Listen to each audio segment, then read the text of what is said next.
Hello प्यारे बच्चों, कैसे हैं आप लोग। बच्चों आज हम लोग class 9 the fundamental unit of life इस चैप्टर को क्लियर करेंगे। इसका बेटा आज ये सेकंड पार्ट है। फर्स्ट पार्ट मैंने ऑलरेडी अपने चैनल पे पोस्ट कर दिया है। अगर अभी तक आपने फर्स्ट पार्ट इसका नहीं देखा है तो पहले आप फर्स्ट पार्ट जरूर देखिए, देन आपको ये सेकेंड पार्ट ज्यादा समझ में आएगा। ओके बच्चों हम लोग बात करते हैं स्ट्रक्चर ऑफ सेल की। तो बेटा हम ऐसे समझ सकते हैं, देखिए कंसिस्ट ऑफ प्लाज्मा मेम्ब्रेन। इसे बेटा दूसरे नाम से भी जाना जाता है सेल मेम्ब्रेन। इसको ऐसे समझ लेते हैं बच्चों, देखिए जैसे ये मैंने एक सेल बनाई, ये सबसे आउटर बेटा इसकी सेल वॉल होती है। सेल वॉल के जस्ट बिलो बेटा इस तरीके से देखिए एक ये बहुत पतली सी मेम्ब्रेन होती है। इस मेम्ब्रेन को हम नाम देंगे प्लाज्मा मेम्ब्रेन। Plasma membrane. और बीच में इसके बेटा क्या होता है, न्यूक्लियस पाया जाता है। ये जस्ट मिडिल में क्या होता है, न्यूक्लियस होता है। और इसमें जो फ्लूइड भरा हुआ होता है सेल के अंदर, इस फ्लूइड को नाम दिया जाता है साइटोप्लाज्म। साइटोप्लाज्म और न्यूक्लियस दोनों को कलेक्टिवली जाना जाता है प्रोटोप्लाज्म से। प्रोटोप्लाज्म से। प्रोटोप्लाज्म नाम किसने दिया था, लास्ट क्लास में हम लोगों ने पढ़ा था, परकिंजे ने। प्रोटोप्लाज्म को देखिए बेटा सराउंड कौन कर रहा है, प्लाज्मा मेम्ब्रेन। तो हम लिख सकते हैं surrounded by plasma membrane. Plasma membrane इसको सराउंड कर रही है। ये बेटा मेन स्ट्रक्चर हो गए हमारे सेल के। और सेल वॉल जो है बेटा आपको याद रखनी है, ये एनिमल सेल में एब्सेंट होगी। कहाँ पाई जाएगी, देखिए प्लांट्स में पाई जाएगी, फंगस में पाई जाएगी, बैक्टीरिया में होगी, etc। एब्सेंट कहाँ होगी बेटा, absent in animal cell. Absent in animal cell. Animal cell में ये नहीं पाई जाती है सेल वॉल। तो ये बेटा इसके मेन स्ट्रक्चर हो गए। दूसरा बेटा क्या है, न्यूक्लियस है। तीसरा क्या है, साइटोप्लाज्म है। और चौथा बेटा क्या हो गया, सेल वॉल हो गया। ये मेन स्ट्रक्चर हो गए। साइटोप्लाज्म के अंदर जो है, साइटोप्लाज्मिक सेल ऑर्गेनील, इन्हें भी हम लोग पढ़ेंगे। हम इन सबको एक एक करके डिटेल में पढ़ेंगे। सेल वॉल को पढ़ेंगे, साइटोप्लाज्म पढ़ेंगे, न्यूक्लियस पढ़ेंगे, प्लाज्मा मेम्ब्रेन पढ़ेंगे। साइटोप्लाज्म के अंदर जितने भी सेल ऑर्गेनील होते हैं, जैसे एंडोप्लाज्मिक रेटिकुलम हो गया, माइटोकॉन्ड्रिया हो गया, क्लोरोप्लास्ट हो गया, लाइसोसोम हो गया, गोल्जी बॉडी हो गया, ये जितने भी सेल ऑर्गेनील हैं हम लोग इनकी स्टडी करेंगे। यहाँ तक बेटा समझ में आ गया कि हम लोगों को पढ़ना क्या है। देखिए बच्चों, सबसे पहले हम लोग सेल वॉल को पढ़ लेते हैं। सेल वॉल आपको पता है बेटा ये कहाँ पाई जाएगी, ये सभी में नहीं होगी, एनिमल सेल में एब्सेंट होती है। Present in plant cell, fungi, bacteria. ये देखिए आउटर है, made up of cellulose. Plant में बेटा ये सेलुलोज की बनी हुई होती है। इन प्लांट्स के अंदर सेलुलोज की बनी हुई होती है और डिफरेंट ऑर्गेनिज्म में डिफरेंट कंपोजिशन की होती है। ठीक है बेटा। रॉबर्ट हुक ने इसे डिस्कवर किया था, observed by Robert Hooke. Last class में हम लोगों ने बात किया था कि रॉबर्ट हुक ने फर्स्ट टाइम सेल को डिस्कवर किया था। सेल वॉल की डिस्कवरी का भी क्रेडिट उन्हीं को जाता है। देखिए, और ये कहां पर प्रेजेंट है, present present outer to plasma membrane. देखिए प्लाज्मा मेम्ब्रेन ये रही, प्लाज्मा मेम्ब्रेन के बाहर प्रेजेंट है। और कैसी है? फ्रीली परमेबल है, फ्रीली परमिएबल। किसके लिए बेटा? सोल्यूट एंड सॉल्वेंट के लिए, सोल्यूट एंड सॉल्वेंट, इससे पास होकर के जा सकते हैं इजीली। अब हम लोग इसके बेटा फंक्शन की बात कर लेते हैं कि सेल वॉल के फंक्शन क्या है। देखिए बेटा आउटर है, सेलुलोज का डिपोजिशन है, सेलुलोज की बनी हुई है, तो ये बेटा हार्ड होती है, रिजिड होती है। हार्ड एंड रिजिड होने की वजह से provide rigidity and mechanical support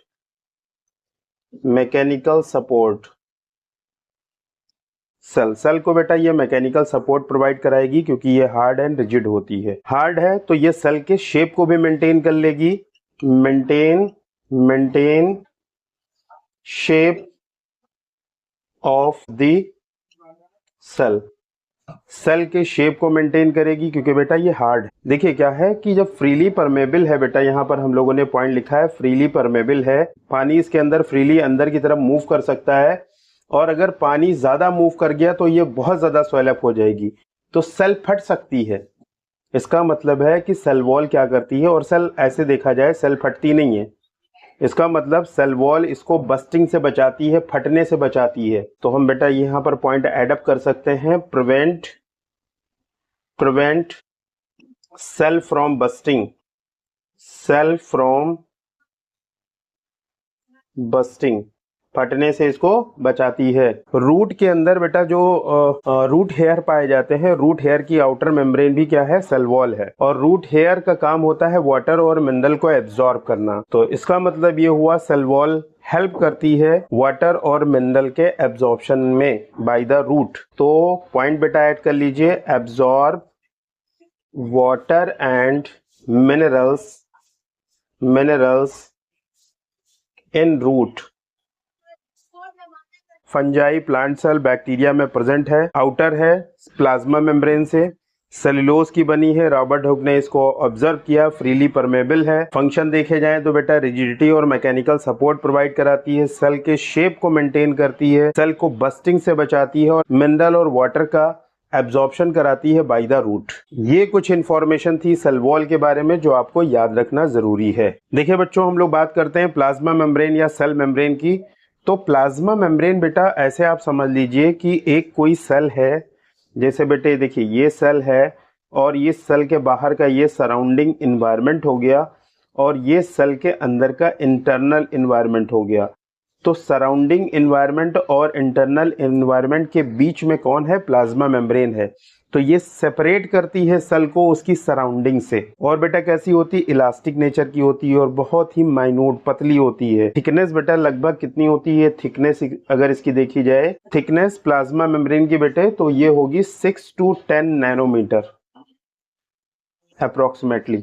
तो कुछ बेटा देखिए इसमें पॉइंट ऐड अप कर लीजिए, कैसी है बेटा? अभी हमने बात किया ये बहुत ही थिन होती है एंड इलास्टिक नेचर की होती है, ये बहुत इजीली एक्सपेंड कर सकती है, कॉन्ट्रैक्ट कर सकती है, और सेल के इन्वायरमेंट को, सेल के अंदर के इन्वायरमेंट को उसके बाहर के इन्वायरमेंट से सेपरेट करती है। हम लिख सकते हैं बेटा point, outer covering separate that cell content from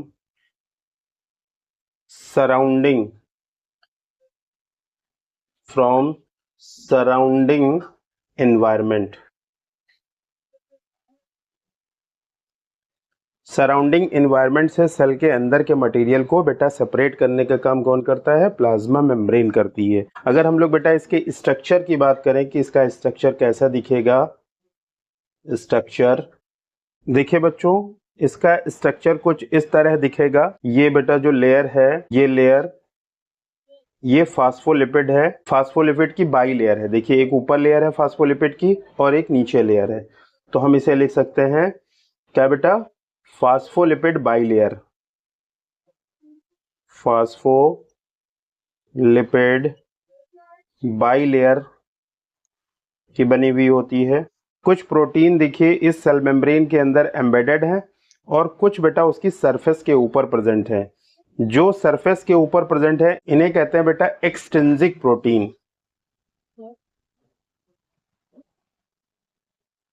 extrinsic protein बोलते हैं। और जो बेटा एम्बेडेड है प्रोटीन उसे कहते हैं intrinsic protein. Intrinsic protein.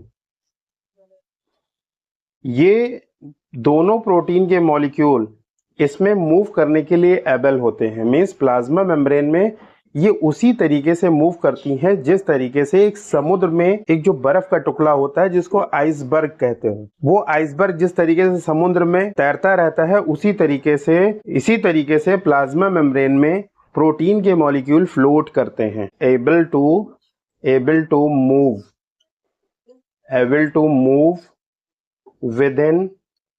within plasma membrane। Okay बच्चों, हेल्प इन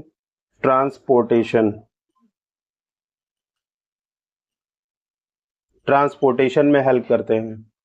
लिपिड के मॉलिक्यूल के ऊपर कुछ इस तरीके से और मॉलिक्यूल लगे हुए हैं तो बेटा हम इसको बोलेंगे ग्लाइकोलिपिड।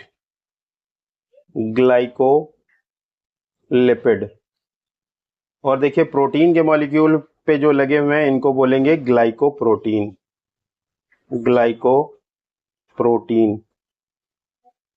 सेल के रिकॉग्निशन के लिए, सेल की पहचान के लिए ग्लाइकोप्रोटीन और ग्लाइकोलिपिड रिस्पॉन्सिबल होते हैं। ये है बेटा कोलेस्ट्रॉल के मॉलिक्यूल। बेटा ये स्ट्रक्चर आपको समझ में आ गया होगा कि फास्फोलिपिड होती है जिसकी बाई लेयर होती है। इसमें आपको देखिए एक ये इसका हेड दिख रहा है, ये इसका हेड है बेटा और ये इसका टेल है। तो फास्फोलिपिड की बेटा बाई लेयर पाई जाती है। कुछ प्रोटीन इसमें एम्बेडेड रहती हैं जिन्हें इंट्रिंसिक प्रोटीन और कुछ सरफेस के ऊपर प्रेजेंट होती हैं जिनको एक्सट्रिंसिक प्रोटीन कहते हैं। और ये बेटा दोनों प्रोटीन प्लाज्मा मेम्ब्रेन में मूव कर सकती हैं और इनका काम होता है ट्रांसपोर्टेशन में हेल्प करना, सेल के इस तरफ से उस तरफ चीजों को भेजना। ग्लाइकोप्रोटीन एंड ग्लाइकोलिपिड जो प्रेजेंट होती हैं प्लाज्मा मेम्ब्रेन के ऊपर, उनका काम होता है सेल के रिकॉग्निशन में। देखिए बच्चों, हम लोग बात करते हैं प्लाज्मा मेम्ब्रेन के फंक्शन के बारे में। प्लाज्मा मेम्ब्रेन की क्या क्या सेल के अंदर फंक्शन होते हैं। देखिए बेटा, ये बाउंड्री का फॉर्मेशन करती है सेल के लिए। Form cell boundary. सेल के लिए बेटा देखिए बाउंड्री का फॉर्मेशन कर रही है। सेल को एक्सटर्नल इंजरी से बचाने का काम भी करती है। तो हम ये भी पॉइंट इसमें बेटा ऐड कर सकते हैं, protect from cell injury, selectively permeable.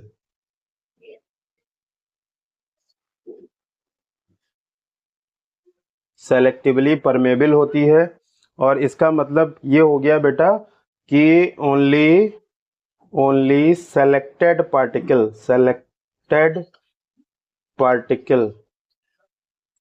Can pass through it. इससे होकर बेटा कुछ सेलेक्टेड पार्टिकल ही पास होकर के एक तरफ से दूसरी तरफ जा सकते हैं। इनटेक मटेरियल का बेटा ये इनटेक कैसे करेगी, मटेरियल थ्रो। एक तो मेथड देखिए बेटा आप याद रखिए, एंडोसाइटोसिस। इसको हम दो तरीके से पढ़ेंगे, फैगोसाइटोसिस एंड पिनोसाइटोसिस। ये बेटा एक तरीके की सेल ईटिंग है। मीन जैसे हम लोग खाना खाते हैं, ईट करते हैं, वैसे ही सेल भी ईट करती है, फैगोसाइटोसिस के जरिए और पिनोसाइटोसिस के जरिए। जब खाना सॉलिड फॉर्म में होगा तो सेल ईटिंग होगी फैगोसाइटोसिस के जरिए, और जब खाना लिक्विड फॉर्म में होगा तो पिनोसाइटोसिस होगा बेटा। अगला तरीका है बेटा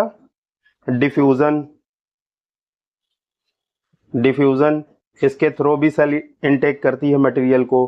कौन कौन से बेटा मटेरियल हैं, जैसे ऑक्सीजन एंड कार्बन डाइऑक्साइड, इसके थ्रू जाएंगे डिफ्यूजन के through.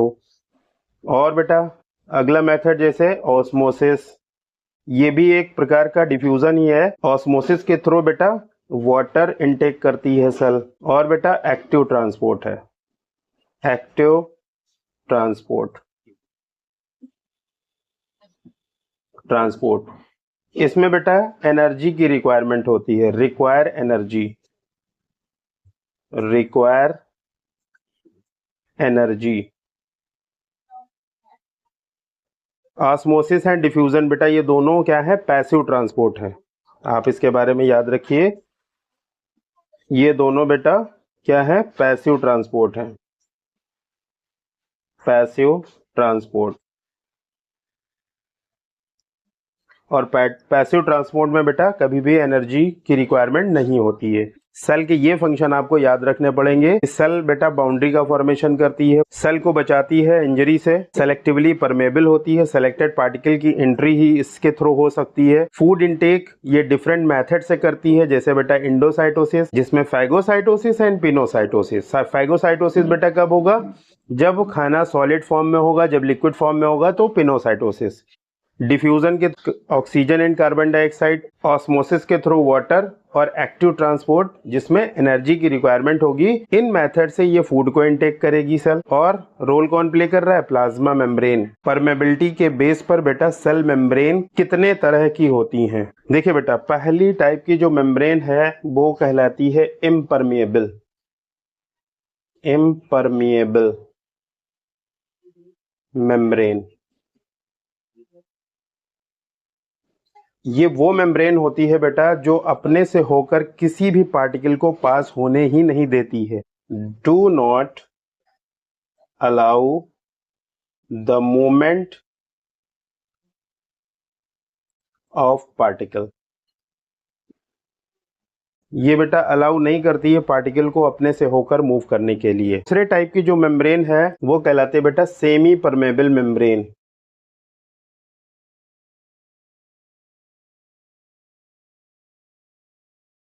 Semi permeable membrane, semi means होता है हाफ, मीन्स ये कुछ ही पार्टिकल को अपने से होकर के जाने देगी, सभी पार्टिकल की एंट्री परमिट नहीं करेगी। तो हम बेटा इसमें ये पॉइंट ऐड कर लेंगे, allow the movement of only solvent particles. सिर्फ बेटा ये सॉल्वेंट के पार्टिकल की एंट्री को परमिट करेगी अपने से होकर। तीसरे प्रकार की जो मेम्ब्रेन है बेटा उसे हम कहेंगे selectively permeable membrane. Selectively means बेटा ये सेलेक्टेड पार्टिकल की एंट्री को परमिट करेगी अपने से होकर के। अलाउ द मूवमेंट ऑफ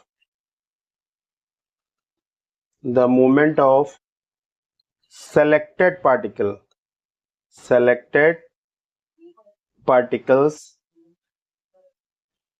वो बेटा कोई सोल्यूट भी हो सकता है एंड सॉल्वेंट भी हो सकता है। सेलेक्टेड पार्टिकल्स की ही एंट्री इसके थ्रू पॉसिबल हो पाएगी। और चौथे तरह की जो मेम्ब्रेन बेटा हम लोग पढ़ेंगे, याद रखेंगे, वो है बेटा फ्रीली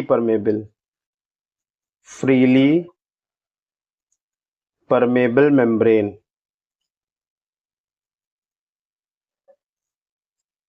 ये मेम्ब्रेन बेटा सभी पार्टिकल की एंट्री को अलाउ करती है अपने through.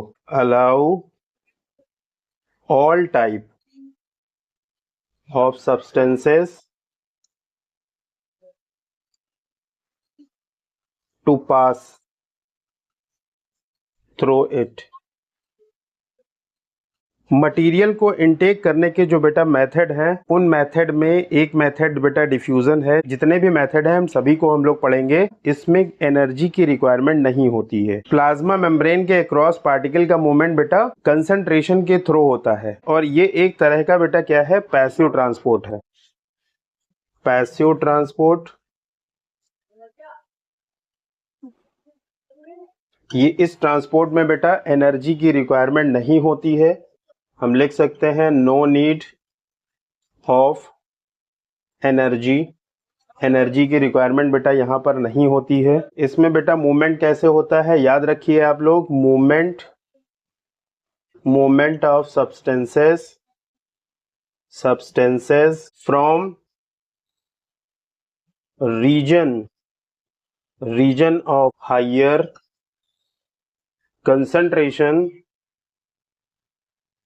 concentration to region of its lowest concentration।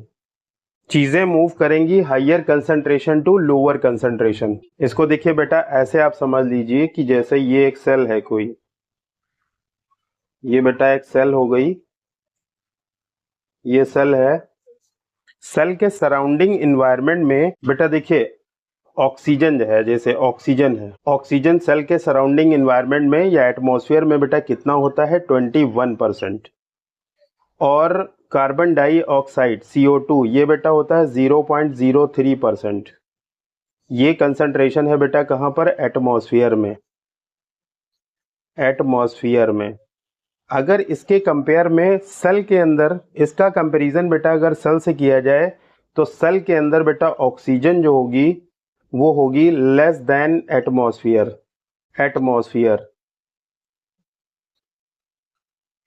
और बेटा कार्बन डाइऑक्साइड जो सेल के अंदर होगी वो होगी बेटा मोर देन एटमॉस्फेयर। तो आपने अभी पढ़ा है, देखिए इसकी डेफिनेशन में बेटा क्या लिखा है, movement of substances from higher concentration to the region of lowest concentration. तो हाईएस्ट बेटा देखिए ऑक्सीजन कहां पर है हाईएस्ट, यहां पर है 21% और यहां पर बेटा है लेस देन 21%। तो ऑक्सीजन का मूवमेंट हायर कंसंट्रेशन से लोअर की तरफ हो जाएगा। और सेल के अंदर देखिए बेटा कार्बन डाइऑक्साइड का परसेंट एटमॉस्फेयर से ज्यादा है, सेल के अंदर कम है। एटमॉस्फेयर में कार्बन डाइऑक्साइड का मूवमेंट सेल से एटमॉस्फेयर की तरफ हो जाएगा। ये जो हो रहा है, ये प्रोसेस जो हो रही है वो डिफ्यूजन हो रही है। ये क्लियर हुई? इस तरह से चीजें मूव करती हैं प्लाज्मा मेम्ब्रेन के अक्रॉस थ्रू डिफ्यूजन। ये बेटा सराउंडिंग एनवायरनमेंट मान लीजिए या फिर एटमॉस्फेयर मान लीजिए। अब बेटा बात हम लोग करते हैं दूसरा इनटेक का मेथड, ऑस्मोसिस। ऑस्मोसिस भी बेटा एक पैसिव ट्रांसपोर्ट है और इसमें भी सब्सटेंस मूव करेंगे higher concentration to lower concentration. Diffusion में बेटा याद रखिए गैसेस का और ऑस्मोसिस में याद रखिए वाटर का। वाटर का जो मूवमेंट होगा वो ऑस्मोसिस कहलाता है। ये भी क्या है बेटा, एक पैसिव ट्रांसपोर्ट है। ये भी बेटा क्या है, एक पैसिव ट्रांसपोर्ट है। Movement of water from higher concentration to their lower concentration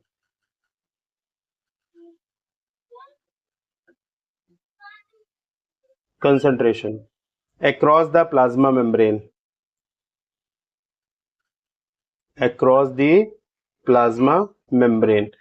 plasma membrane के अक्रॉस बेटा वाटर का मूवमेंट होगा हायर कंसंट्रेशन से लोअर कंसंट्रेशन की तरफ।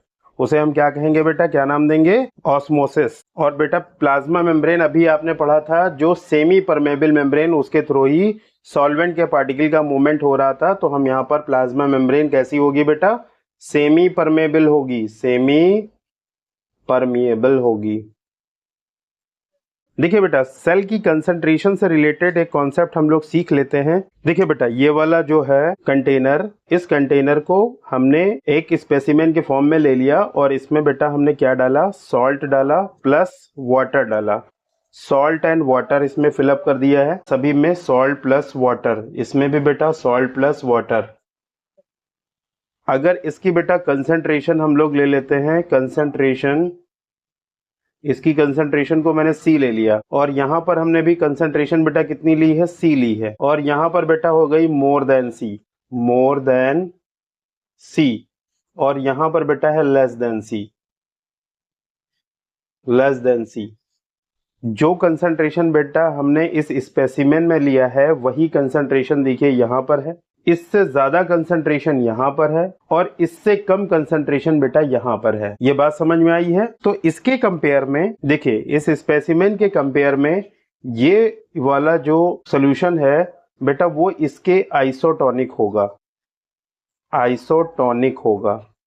और इसके कंपेयर में ये वाला बेटा मोर है, ज्यादा कंसंट्रेटेड है, सॉल्यूट का अमाउंट ज्यादा होगा इसमें, तो ये बेटा हाइपरटोनिक सॉल्यूशन कहलाता है, हाइपरटोनिक।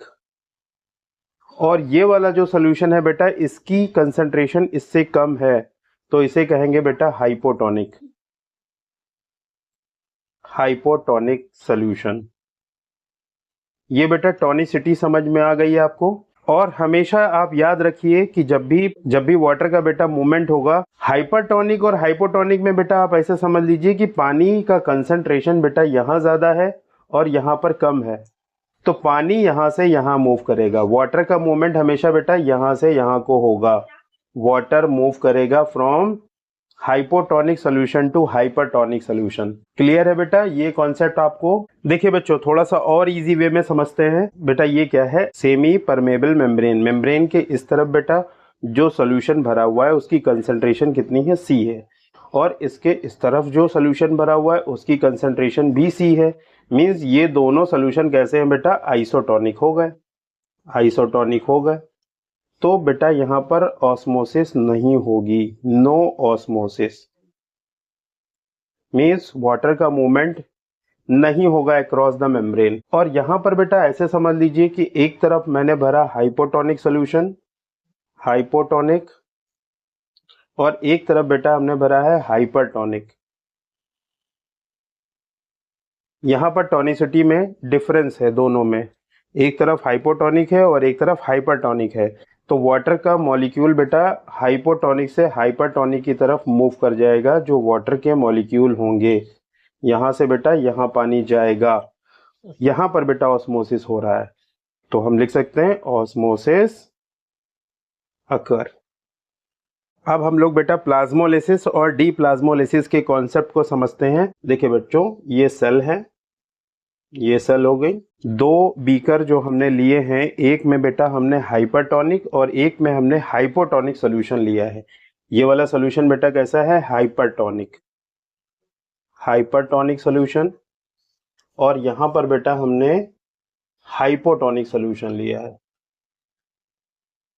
ये हाइपरटोनिक और ये हाइपोटोनिक है। जब सेल को एक हाइपरटोनिक सॉल्यूशन में डाला जाएगा, मींस जो बाहर का एनवायरनमेंट है बेटा उसमें पानी कम है और सेल के अंदर पानी ज्यादा है, तो पानी अब सेल से निकल करके बाहर आना स्टार्ट हो जाएगा।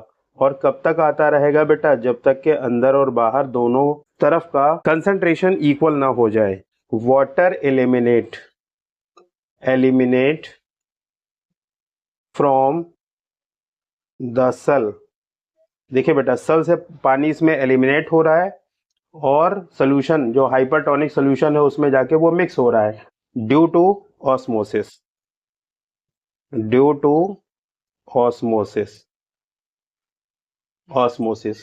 रिजल्ट क्या होगा बेटा? Show cell shrinkage. सेल बेटा श्रिंक हो जाएगी, पिचक जाएगी सेल। तो हम इस प्रोसेस को कहते हैं नोन एज एक्सोस्मोसिस और प्लाज्मोलिसिस। कॉन्सेप्ट बेटा क्लियर? इसे हम कहेंगे प्लाज्मोलिसिस। जब सेल को हम हाइपरटोनिक सॉल्यूशन में डालेंगे तो उससे सारा पानी बाहर निकल जाएगा, सेल श्रिंक हो जाएगी, इसे कहेंगे प्लाज्मोलिसिस। अब उसी सेल को आप एक हाइपोटोनिक सॉल्यूशन में डाल दीजिए। अब सेल के अंदर बेटा वाटर का कंटेंट कम है, सेल की सराउंडिंग में वाटर का कंटेंट ज़्यादा है, पानी बाहर से अंदर अब घुसना स्टार्ट कर देगा। किशमिश को आप पानी में डालिए, देखिए 1 से 2 घंटे के बाद वो किशमिश पूरी अंगूर के जैसे बन के तैयार हो जाती है, मीन्स उसके अंदर पानी चला जाएगा। क्या होगा बेटा? Water, water enter into cell. यहां पर भी बेटा कैसे होगा? Due to osmosis, due to osmosis.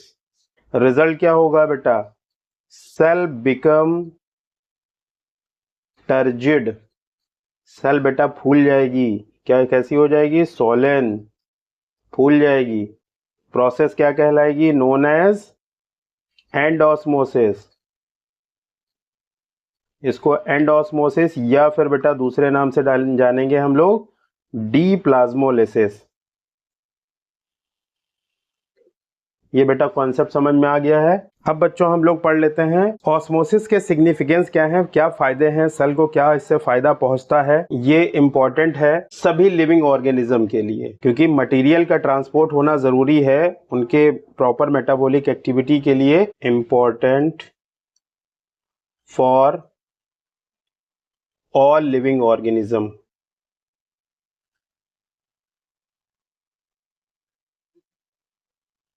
जो पानी में रहने वाले प्लांट हैं और जो एक सेल के बने हुए ऑर्गेनिज्म हैं, वो वाटर इनटेक करते हैं ऑस्मोसिस के थ्रू ही। हम लोगों के पास बेटा तो पूरा सिस्टम है, डाइजेस्टिव सिस्टम, हमारे पास ऑर्गन है, लेकिन यूनिसेलुलर ऑर्गेनिज्म के पास ऑर्गन नहीं होते हैं। तो बेटा unicellular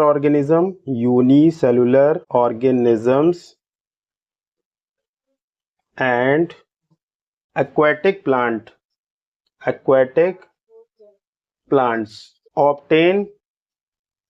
obtain water through osmosis। Osmosis के थ्रू वो वाटर गेन करते हैं। बेटा रूट जो होती हैं प्लांट की, रूट वाटर एब्जॉर्प्शन करती हैं, वाटर एब्जॉर्प्शन किसके जरिए बेटा, ऑस्मोसिस के थ्रू ही करती हैं। सेल के अंदर जो पार्टिकल मूव करते हैं इन आउट, वो ऑस्मोसिस के थ्रू ही होता है बेटा। Movement of water in and out of the cell.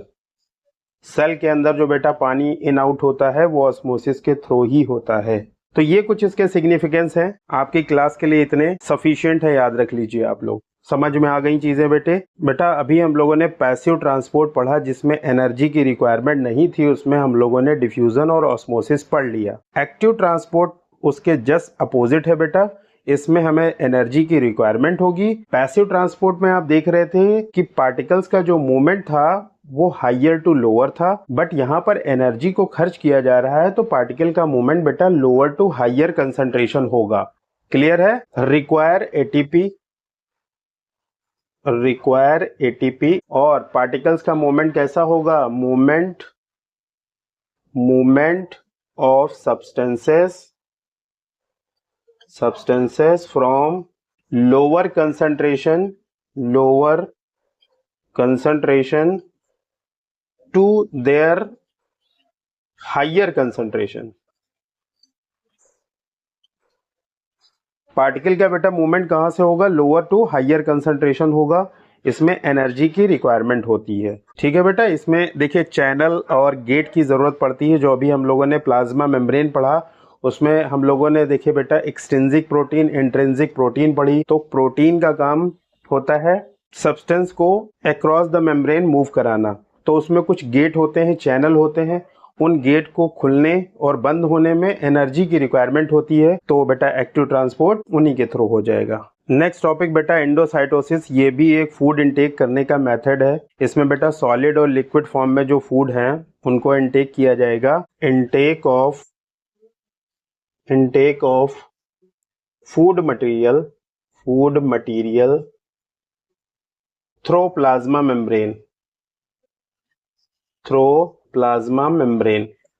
Membrane के थ्रू बेटा फूड मटेरियल का इनटेक क्या कहलाता है, एंडोसाइटोसिस कहलाता है। इसको हम बेटा दो तरह से पढ़ लें। टाइप इसके अगर देखा जाए तो पहला टाइप बेटा क्या है, फैगोसाइटोसिस। ये क्या है बेटा, सेल ईटिंग है और किस फॉर्म में है, सॉलिड फॉर्म में। जब फूड बेटा कैसा होगा, सॉलिड फॉर्म में फूड होगा तो फैगोसाइटोसिस होगा। किस तरह से होगा, आप इसको थोड़ा ऐसे समझ लीजिए कि बेटा जिसे मान लिया ये एक सॉलिड फूड पार्टिकल है, सॉलिड फूड है और ये कोई एक ऑर्गेनिज्म है। चलिए हमने ले लिया ये अमीबा है, ये बेटा फूड को इनटेक कैसे करेगा, इस फूड के चारों तरफ ये बेटा इस तरीके से कुछ आउटग्रोथ निकालेगा जिन्हें स्यूडोपोडिया बोलेंगे। बेटा क्या बोलेंगे, इसे बोलेंगे स्यूडोपोडिया। ये कुछ आउटग्रोथ निकालेगा और फिर इसको बेटा इस तरीके से ये अपनी बॉडी में इनक्लोज कर लेगा। ये आ गया, ये है फूड वैक्यूल। ये क्या है, फूड वैक्यूल। ठीक बेटे, इस तरह देखिए आप, फूड बाहर था, सॉलिड फॉर्म में था। इस अमीबा ने क्या किया बेटा, उसके चारों तरफ कुछ स्यूडोपोडिया विड्रॉ की और ये प्लाज्मा मेम्ब्रेन फाइनली जाके दोनों आपस में ज्वाइंट हो गई और ये इस तरह से एक फूड वैक्यूल तैयार हो गया। तो ये एक सेल ईटिंग का मेथड हो गया। दूसरा मेथड बेटा उसे कहेंगे पिनोसाइटोसिस। पिनोसाइटोसिस, ये भी बेटा सेल ईटिंग है। इसमें बेटा फूड कैसा होगा, फूड जो होगा वो लिक्विड फॉर्म में होगा। लिक्विड फॉर्म में इसमें भी फूड होगा। आप इसको ऐसे समझ लीजिए जैसे ये प्लाज्मा मेम्ब्रेन है बेटा और ये खाना है, और ये खाना बेटा किस फॉर्म में है, ये लिक्विड फॉर्म में है। लिक्विड फॉर्म में फूड है। ये है प्लाज्मा मेम्ब्रेन। प्लाज्मा मेम्ब्रेन बेटा नेक्स्ट स्टेप में देखिए क्या कर रही है, इस तरीके से एक अंदर की तरफ ऐसे आउटग्रोथ निकालेगी और ये खाना जो होगा बेटा वो इसमें आ जाएगा। फिर ये क्या होगा, आगे जा करके ये थोड़ा सा और ऐसे ये आ गया और फिर फाइनली क्या होगा, ये दोनों प्लाज्मा मेम्ब्रेन आपस में फिर से ऐसे जुड़ जाएंगी और ये फूड का पूरा वैक्यूल आ गया बॉडी के अंदर। तो ये क्या है बेटा, फूड का वैक्यूल है। आ गई बात समझ में। तो पिनोसाइटोसिस और फैगोसाइटोसिस बेटा ये दोनों एंडोसाइटोसिस के पार्ट है। इसमें फूड इनटेक किया जाता है प्लाज्मा मेम्ब्रेन के थ्रू। क्लियर है कॉन्सेप्ट, आई होप समझ में आ गया होगा आपको। सेल के अंदर बनने वाले वेस्ट मटेरियल को बेटा सेल से बाहर निकालना भी जरूरी है। जिस तरह फूड का इनटेक जरूरी है फॉर द मेटाबॉलिक एक्टिविटी, उसी तरह जो waste material within cell form हो रहे हैं उनका बाहर निकलना भी बहुत जरूरी है। तो बाहर निकलने की जो प्रोसेस है वो है बेटा एक्सोसाइटोसिस। इसमें भी प्लाज्मा मेम्ब्रेन अपना रोल प्ले करती है। ये क्या है बेटा, removal of waste material from the cell. Waste material होंगे वो बाहर निकलेंगे किसके थ्रू बेटा, थ्रो प्लाज्मा मेम्ब्रेन की थ्रू। जैसे ऐसे समझ लीजिए बेटा ये सेल है, सेल के अंदर ये वेस्ट मटेरियल क्रिएट हुए हैं। तो ये वेस्ट मटेरियल बेटा क्या करेंगे, सेल के अंदर बेटा एक वेजाइकल बना लेंगे ऐसे कुछ। ये वेजाइकल है जो फिलअप है बेटा कैसे, वेस्ट मटेरियल से। ये वेस्ट मटेरियल है इसके अंदर। ये वेजाइकल जो है बेटा वो प्लाज्मा मेम्ब्रेन से एकदम टच हो जाएगा। ये देखिए बिल्कुल टच हो गया और टच हो जाने के बाद फिर यहां से ये फट जाएगा। इस जगह से ये बेटा कुछ ऐसे हो जाएगा, देखिए ऐसे कुछ हो जाएगा। ये ऐसे हो गया, ये वेस्ट है। अब ये सारा वेस्ट आउट बाहर निकल जाएगा। तो प्लाज्मा मेम्ब्रेन फिर से आपस में, क्योंकि ये फ्लेक्सिबल होती है, फिर से ऐसे आ जाएगी। ये सेल फिर से फ्रेश हो गई, जितना वेस्ट था ये आउट हो गया वेस्ट। तो इस मेथड से बेटा क्या होगा, एक्सोसाइटोसिस होगा। आज की इस वीडियो में बस इतना ही बच्चों। नेक्स्ट वीडियो में हम लोग इसका रेस्ट बचा हुआ जो पार्ट है वो कंप्लीट कर लेंगे। देखिए बेटा हम लोग बहुत जल्दी नहीं भाग रहे हैं, आराम से समझने की कोशिश कीजिए। एक चैप्टर बेटा अगर बहुत अच्छी तरीके से आपका फिनिश हो गया और सारे कॉन्सेप्ट क्लियर हो गए तो आपको मेहनत थोड़ी कम करनी पड़ेगी। ओके बेटा, चलिए मिलते हैं नेक्स्ट क्लास में। ओके बाय बेटा।